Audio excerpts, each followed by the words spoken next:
Welcome to the Candid Couch, a space where we have honest and enlightening conversations. I want to engage with you. I want to inform, entertain, and inspire you. I'm a very firm believer that there's a lot more to life than we perceive. I believe that we're all connected and we all have a divine destiny just waiting for us. But first, we must embrace the light. My name is Ayiba, and I'm your host.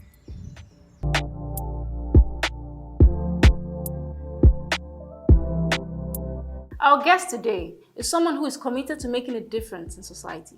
She became a mental health advocate after experiencing a traumatic event that turned her life upside down. She's armed with over 2 decades of experience in communications, social performance, and partnership development. She is no other than Mrs. Stella Emeka Okoli. Welcome, ma'am. It's so good to have you here. Yes. Thank you. And you're our very first guest. Wow. Yeah, you know what they say about first. You never ever forget that. Thank you. Thank you, ma'am. Thanks, yeah. Yeah. Okay. All right. Okay, so let's just get to know you a bit more. So can you just tell us about your childhood? What was growing up like for you? Okay. Well, I was born into a family of 6, and I'm the first. Oh, wow. So I have 2 sisters and 3 brothers. Okay, a lot of responsibility. Yes. And so I would just summarize my childhood. My parents were not wealthy people, but they were wealthy in other things apart from finance. They were very kind. They were very accommodating, very altruistic. And they taught us one key thing: to always keep relationships above anything material. Oh, very important. Yes, and my father was big on timeliness. He believes that the way you treat time conveys respect to. So I can't remember my father ever going late for any appointment. And my mom is like that. Yes, and then he was very altruistic. And my mom too. They were givers, even though they didn't have so much money, but they always gave. I noticed that they always gave, and they had their hearts were larger than their hands. They had very large hearts. And again, I would say I had a protective childhood because we didn't know many things. We didn't have too many things. So many things didn't bother us. We were just so content. And it's a large family, 6 children. And then the parents were already 8. So, and even up till today, we are not perfect. We have our different challenges, but my parents died like 5 years in between. My mom died in 2016. My dad died in 2010. However, 6 of us, it's not because we're in a WhatsApp group, but 6 of us have managed to keep our acts together. Yeah. And even in my life journey, believe you me, without my siblings, and I find a way to tell them this every month, without my siblings, I'm not sure I'll be here. They've been my support group, they've been my accountability partners, and they've been my mental health squad. Let me just put it that way. Yeah. So that's my childhood. And my father was big on farming. So everybody should know how to farm. Oh, so you know how to farm? Yes. Oh, wow. Yes, everybody should know how to farm. They were very self-sustaining in the way they managed, and they also taught us a lot of financial literacy. Yes. Very, very important. We didn't travel much, like traveling outside the country or all that, but there was always fun. There was always noise in my house. Gist, things. That's koinonia was always there. So, yeah. All right, okay, so mental health. Mental health is not something that's taken seriously in Nigeria at all. In fact, most people, when they hear mental health, they just assume, this one don't colo, this person don't Chris. Okay, so what exactly is mental health? And how important is it? Wow. Let me approach it this way before I answer the question. So you have your physical health. So maybe absence of malaria, typhoid, or whatever. You have your spiritual health. Study your Bible or whatever script that you read. You meditate, you pray. You're in tune with your Creator. But in between these two, there's a big engine that if you don't take care of, no matter how spiritual you are, no matter how bodily and physically well you are, when your emotional state, when your mental state is not feeling well, it has a way of messing up with both your spiritual and your physical. So your mental health talks about your social well-being, your psychological well-being, and your emotional, psychological, Imagination. and social well-being. And when you get into that space, there's a lot of things there. You have your will, you have your imagination, you have your memory, you have your emotion, and then you also have that's where your will is. That's a lot of It's a lot components, yeah. inside. So whereas your spiritual health, you can pray, you can read your Bible, you can meditate and all that. Your physical health, oh, I just take paracetamol, I'm feeling well, I was having a headache. When you come to the issue of the mind, it's a lot broader than people think that it is. And because in Nigeria we always either spiritualize things or we laugh about it, we really don't pay attention to it because we just say, Odeshi, I've got it covered. But meanwhile, when it comes to health, we are the first people to go run to the doctor. exactly. When it comes to the mind, we treat it with like no big deal because we feel it's either we attend to it spiritually because we are already spiritually there, or we discard it. But on a daily basis, if in Nigeria, the statistics says that about 60 million Nigerians have mental health issues, and mental well-being is not mental health issue. I'll come to that. If we already have about that, if you do the maths, it may not be too significant, but it's coming up, meaning that we should begin to pay attention to our emotional, our psychological, and our social well-being. And I want to break that down a little bit before I distinguish between mental health and mental illness. Now, when you talk about emotion, there's a pleasure and there's a pain, and it's your emotion that shows your responses or your reactions. Okay. Now you talk about social well-being. Social well-being talks about how I'm able to connect with you, how I'm able to connect with him, how I'm able to connect with my environment, how I'm able to, my worldview of life, how do I see myself as a victim? Do I see myself like everything is working out well for every other person? It's only me that has a problem. Yeah. So this whole thing that I've tried to describe now, they are the things that show how healthy you are mentally. And then when you're talking about mental illness, when people hear mental health, their mind goes to mental illness. And when people hear mental illness, their mind here, you don't colo. No, it's wrong. So we've talked about what mental health is and mental well-being. So mental illness is a diagnosable disorder, and it has to be done by a trained clinical psychologist or a doctor that will refer you to a clinical psychologist. I'm not a medical doctor. I am not a psychologist. I'm a trauma-informed certified coach, meaning that I've trained along the side of trauma management and life and relationship issues. So, but my main job, what I decided to pitch my tent in, is to ensure that I keep on educating people to be aware that they should look out for certain things in their life to know when they need help, and then they can go to a clinical psychologist. So mental illness must be diagnosed by a trained and certified clinical psychologist. And examples of mental illness, example, chronic depression, chronic anxiety, A lot of people suffer that. and drug abuse.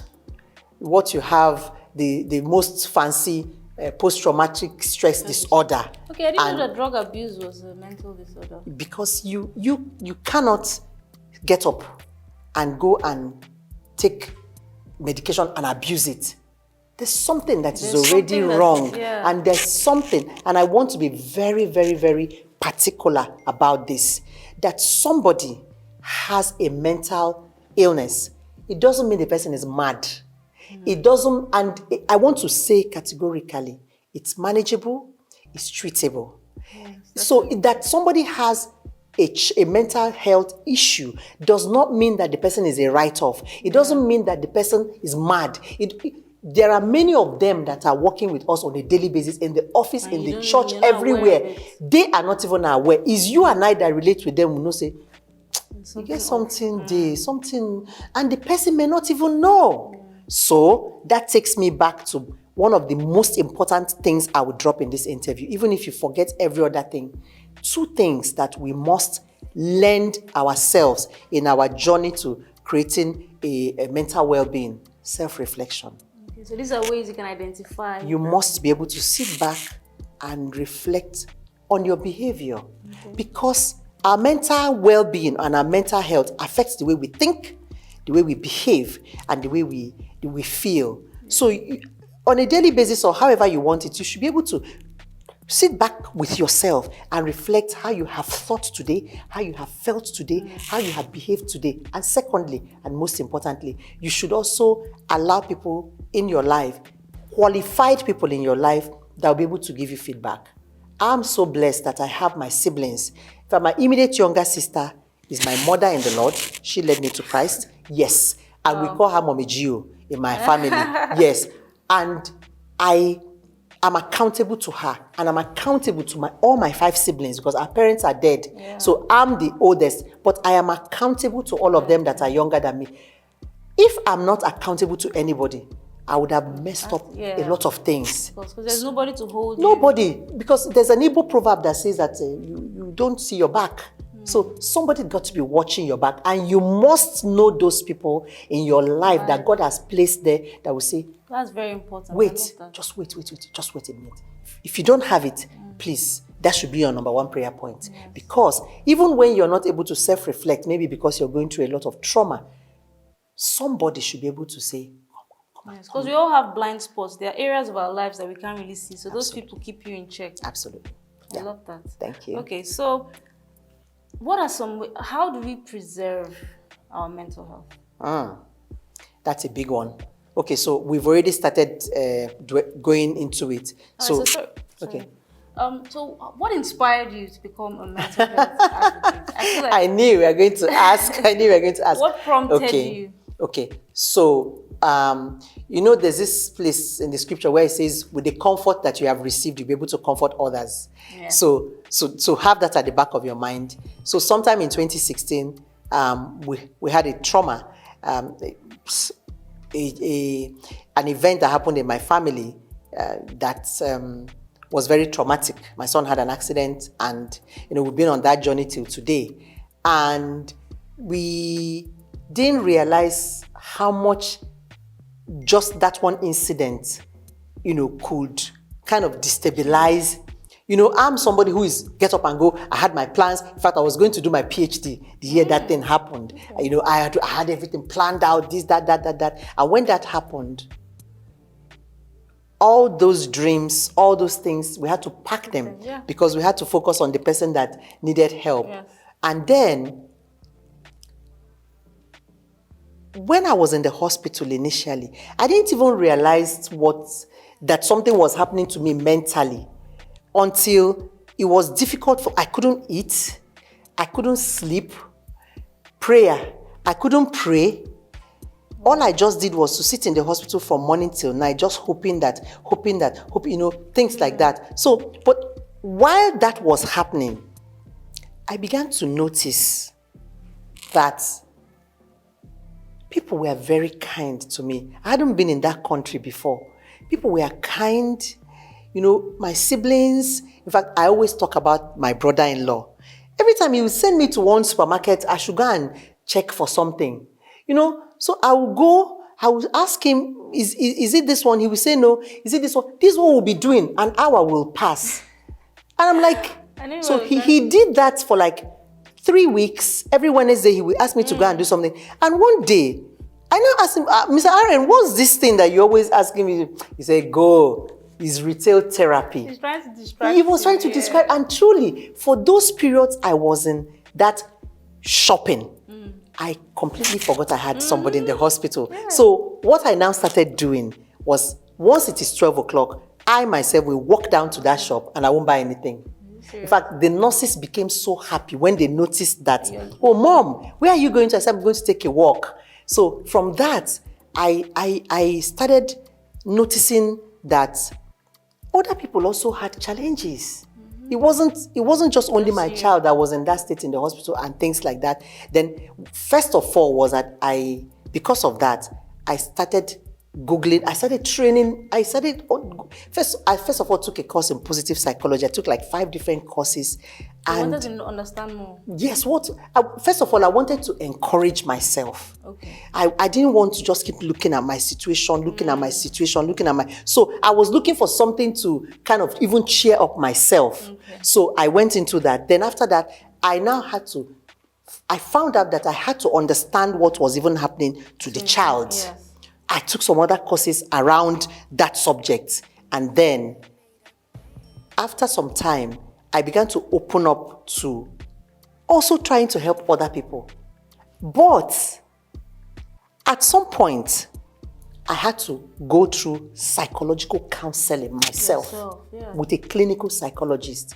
And by very creative questioning, this man, and I remain very grateful to him, was able, some questions he would ask, so many things I didn't even know what was happening. I didn't know why I would eat and I wouldn't taste the food. Oh, really? So Yes. you were actually falling sick? Yes, but because I was paying attention, and I want to stop here to appreciate people who are taking care of people, taking care of your husband, taking care of your child. Maybe you have a child that has a special needs.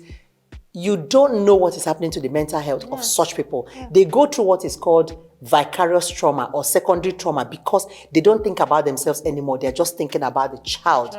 It was when that man was questioning me and talking to me that I realized that, wow, is this what is even happening? Fear and so many things. When I finished with that, I now went and trained as a trauma-informed professional. And I will always be grateful to Professor Merino. She's in California of Jazz Institute. She changed my lenses of trauma. And she kept on saying, trauma is treatable. Trauma is treatable. So I kept on telling myself, Stella, you can do this, you can do this. And then I now also began to realize that a lot of people around me also needed help. All right, so that's all we have for today. We'll be right back on our next episode, still with Mrs. Stella Emeka Okoli, and we'll be talking about how to preserve your mental health. Yeah, stay tuned. You don't want to miss this. And remember, your destiny is in your imagination.